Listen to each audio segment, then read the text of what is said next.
ಈಕೆಯೇ ನನ್ನ ಮಗಳು, ನಮ್ಮ ರಾಜ್ಯದ ಯುವರಾಣಿ. ತಂದೆಯಾಗಿ ಈಕೆಯ ಬಗ್ಗೆ ನಿಮ್ಮೆಲ್ಲರಿಗೂ ನಾನು ಹೇಳಲೇಬೇಕು.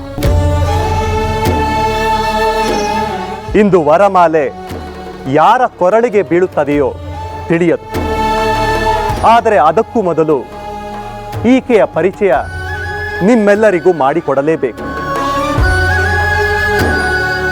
ಈಕೆಯ ಹೆಸರು ರೇಣುಕೆ. ಶಾಸ್ತ್ರವಿದ್ಯದಲ್ಲಿ ಪಳಗಿದ್ದಾಳೆ. ಎಂತಹ ವೀರರೊಡನೆಯಾದರೂ ಹೋರಾಡುವ ಸಾಮರ್ಥ್ಯ ಹೊಂದಿದ್ದಾಳೆ. ರೂಪದಲ್ಲಿ, ಗುಣದಲ್ಲಿ ಇವಳೇ ಸರಿಸಾಟಿ. ರೇಣುಕಾ ಯಲ್ಲಮ್ಮ, ಶ್ರೀ ರೇಣುಕಾ ಯಲ್ಲಮ್ಮ.